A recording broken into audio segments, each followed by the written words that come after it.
નમસ્કાર મિત્રો, વાર્તાનો સમય ચેનલમાં આપનું હાર્દિક સ્વાગત છે અને હું છું ઉમિયાશંકર તેરૈયા. ફરી એક વખત આજે નવી વાત લઈને આપની સમક્ષ આવ્યો છું અને વાર્તાનું નામ છે કે અદ્રશ્ય પાપનો જવાબદાર કોણ. તો ચાલો વાત શરૂઆત કરીએ. મિત્રો, ઘણી વખત એવું બને છે કે આપણે આપણા સગા કાનથી, આપણા પોતાના કાનથી સાંભળેલી વાત પણ ખોટી હોય છે, અથવા તો સગી આંખે જોયેલું દ્રશ્ય પણ ખોટું હોય છે. એટલે ક્યારેય પણ વિચાર્યા વિનાનું કોઈ પણ આપણે નિર્ણય કોઈ પર બેસાડી દેતા હોઈએ, અથવા તો કોઈ પણ જાણકારી વિનાની કોઈ પણ વાત કોઈના માટે ફિટ કરી દેતા હોઈએ તો એ ખરેખર સત્ય હોતું નથી. આવી જ એક સરસ મજાની વાત છે. તો ચાલો વાર્તાની શરૂ કરીએ. હવે એક ગામ હોય છે. ગામની અંદર એક ચોરો અને ચોરે બધા માણસો બેઠેલા. હવે એ ગામની અંદર 5 સાધુ નીકળે છે. સાધુ આવે છે અને ફરતા ફરતા ગામના પાદરે આવે છે અને ચોરા પાસેથી પસાર થાય છે. અહીંયા બેઠેલા માણસોને જોવે છે.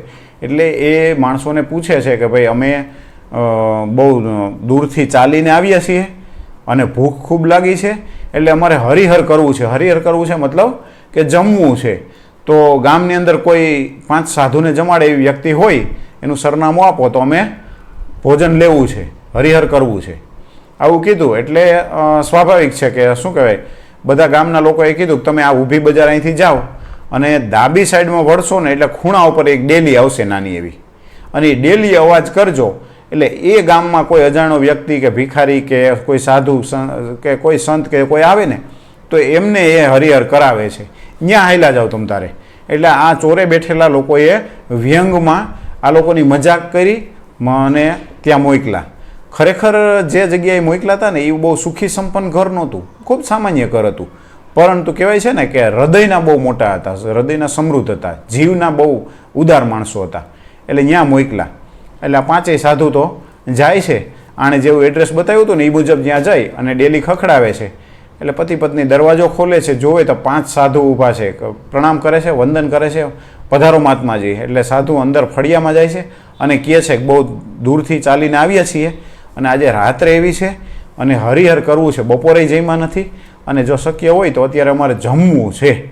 એટલે સાધુની વાત સાંભળીને 2 માણસ ખૂબ રાજી થઈ ગયા કે કંઈ વાંધો નહીં, અમારી જેવી સગવડતા છે ને એ પ્રમાણે અમે તમને જમાડી દઈશું. તો સાધુ મહાત્મા અમારા આંગણે ક્યાંથી, બહુ આનંદિત થઈ ગયા. અને બેન એવું કહે છે કે થોડી વાર બેસો ને, હમણાં હું સરસ મજાની રસોઈ બનાવી આપું. એટલે પેલા સાધુ છે ને એવું કહે છે કે ભાઈ, તમે રસોઈ બનાવી આપશો ને એ અમને નહીં અનુકૂળ રહીએ, અમે તો અમારી જાતે રસોઈ બનાવીને જમશું. એટલે તમારે અમને કાચો સીધો એટલે કે રસોઈ બનાવવા માટેની બધી જે વસ્તુ જોઈએ એ કાચી અમને આપી દો ને, તો અમે અમારી હાથે રસોઈ બનાવીને અમે જમશું.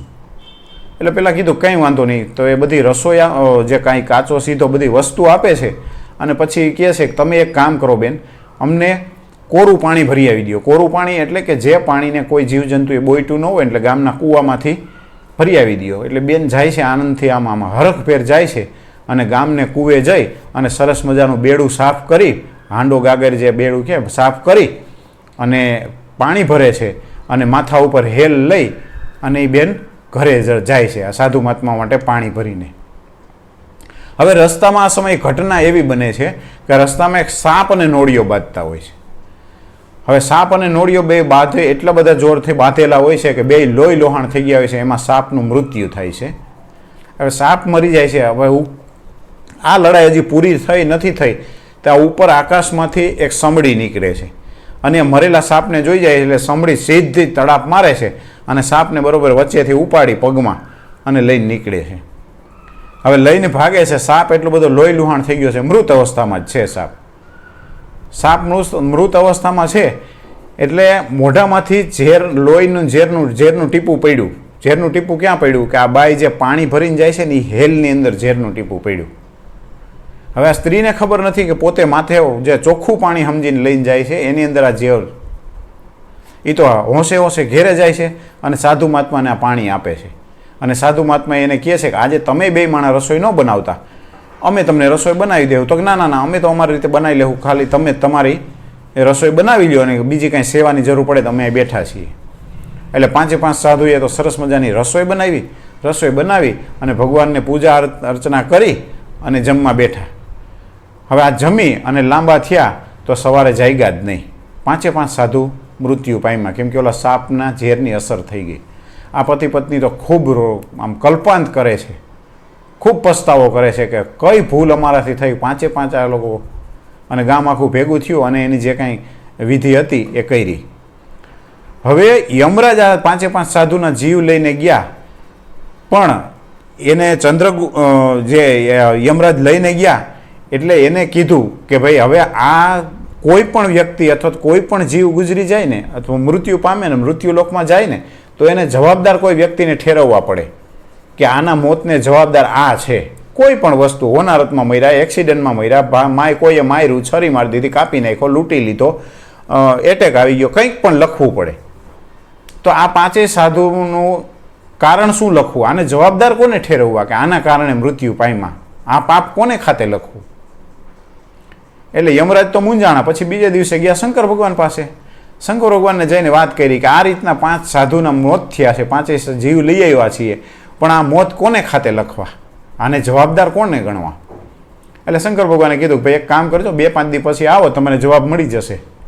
હવે યમરાજ રોજ વિચાર કરે કે ખરેખર આને જવાબદાર કોણ, કે પેલો સાપ કે એના મોઢામાંથી ઝેર પડ્યું? એટલે પછી એને યમરાજને વિચાર આવે કે નહીં, સાપ તો ક્યાંથી, એ તો બિચારો મરી ગયેલો હતો, એના મોઢામાંથી તો પડ્યું, એને ખબર નથી, તો કે તો સમડી એને જવાબદાર ગણાય. પછી એને વિચાર આવે કે ના સમડી તો કાંઈ, એ તો પોતાનો ખોરાક લઈ અને પોતાની નજર તો આકાશમાં હતી, એને ખબર નહોતી કે નીચે શું સાપના મોઢામાંથી ઝેર પડે છે, ક્યાં પડે છે, એ તો પોતાનો ખોરાક મળ્યો એટલે લઈને જાય છે. એટલે વિચાર તો કે તો પેલી સ્ત્રી કે જેણે પોતાના ઉપર માથે બેડું હતું એ પાણીમાં ઝેર પડ્યું, પછી કે ના એ તો સ્ત્રી તો સેવા ભાવનાથી આમ એના હૃદયમાં આનંદ નહોતો હમાતો કે પાંચે પાંચ સાધુને આજ તો જમાડવા છે, અને એ તો નિર્દોષ ભાવે પાણી ભરીને જતી હતી, એને ખબર નથી કે આવી ઘટના બની ગઈ છે, એના નામે કેમ લખી શકાય? એ 2-3 દિવસ યમરાજાએ મનોમંથન કર્યું, કોને ખાતે પાપ લખવું કંઈ સૂઝતું નથી. પછી એક દિવસ પાછા ભોળાનાથ પાસે ગયા કે ભોળાનાથને કીધું કે હવે તો કંઈક કયો. એટલે ભોળાનાથે કીધું કાંઈ વાંધો નહીં, ચાલ તુંય મારી યારે બની જા સાધુ. એટલે વળી પાછા ભોળાનાથને યમરાજ બે સાધુ વેશ ધારણ કરીને ઈનાઈ ગામમાં ગયા ને ઈનાઈ ટાઈમે ઈનાઈ ચોકમાંથી નીકળ્યા. એટલે પાછા જે ચોરે ઓલા વ્યક્તિઓ બેઠેલા હતા એને પૂછ્યું કે ક્યાંક ભૂખનો લાગી છે, પેટનો ખાડો પૂરવો છે, એટલે જો કાંઈ વ્યવસ્થા થાય એવું કાંઈ હોય. એટલે પેલા દાંત કાઢવા માંડ્યા અને એણે કીધું કે અહીંથી આમ તમે જાઓ, ડાબા હાથ ઉપર થોડાક વર્ષો ને એટલે એક ડેલી આવે, ડેલી ખખડાવજો. હજી 4-5 દી પહેલાં 5નો જીવ લીધો છે, આજ તમે 2 હોમાઈ જાજો, બીજું શું? આવી મજાક કરી. શું કીધું? 4-5 દિવસ પહેલાં 5નો જીવ લીધો છે. એટલે ભોળાનાથે યમરાજની સામે જોઈ અને દાંત કાઢ્યા. યમરાજ હજી કંઈ સમજતા નથી. પછી ભોળાનાથ કહે છે કે પેલા જે સ્ત્રી, સાપ અને સમડી આ ત્રણેય નિર્દોષ હતા, એકેયનો એવી મનોવ્યથા નહોતી, એકેયના મનમાં સહેજે પાપ નહોતું કે કોઈનો જીવ જાય. પરંતુ આ 5 સાધુના જીવ ગયા એમાં વગર વિચારે આ લોકોએ સીધા જ આ કોને દોષિત ઠેરવી દીધા કે એ વ્યક્તિને. કોઈ પણ જાતનું વિચાર્યા વિના સીધો જ પાપનું પોટલું પેલા વ્યક્તિ માથે ઢોળી દીધું છે. અને ઢોળી તો દીધું, પણ 5 જીવ ગયા એનો અફસોસ નથી, એની આ લોકો મજાક ઉડાવે છે. એટલે જે કાંઈ 5 જીવ ગયા ને એને જવાબદાર આ બધાને ઠેરવી નાખો. યમરાજ પછી જેટલા બેઠેલા વ્યક્તિ હતા એને આ 5એયના પાપના જવાબદાર ઠેરવે છે. એટલે આ વાત ઉપરથી મિત્રો એટલું નક્કી થાય છે કે ઘણી વખત એવું બને છે કે આપણે કોઈએ કીધેલું માની લઈએ છીએ. કોઈએ કીધેલું માની લઈએ છીએ, ખરેખર સત્ય છે કે અસત્ય છે એ નથી વિચારતા. કોઈએ ઘણી વખત એવું બને છે કે આપણે આંખે જોયેલું પણ ખોટું હોય છે, એમાં ખરેખર તથ્ય જોવો ને તો બીજું જ કંઈક હોય છે, અને આપણે સીધા સામેવાળી વ્યક્તિને દોષિત ઠેરવી દેતા હોઈએ છીએ. અને એણે જે ભૂલ નથી કરી, એણે જે પાપ નથી કર્યું, એને જે કાંઈ ગુનો નથી, એને જવાબદાર આપણે એને બનાવી દેતા હોઈએ છીએ. એટલે ખરેખર કુદરતને ચોપડે એ વ્યક્તિ જવાબદાર નહીં, પણ એને જવાબદાર આપણે બની જતા હોઈએ છીએ. એટલે ક્યારેય પણ કોઈ પણ વ્યક્તિને વગર વિચાર્યા ગુનેગાર ઠેરવવાનો પ્રયત્ન કરાય નહીં. આશા રાખું છું મારી આ વાત તમને ગમી હશે. પરંતુ આવી તમામ નવી વાતો જાણવા માટે મારું ચેનલનું નોટિફિકેશન આપને સમયસર મળતું રહે એના માટે ચેનલને લાઇક કરો, શેર કરો અને સબસ્ક્રાઈબ કરો. મિત્રો લાઇક કરવાનું ભૂલતા નહીં. ફરી વખત નવી વાત લઈને ના આવું ત્યાં સુધી અસ્તુ. જય હિન્દ.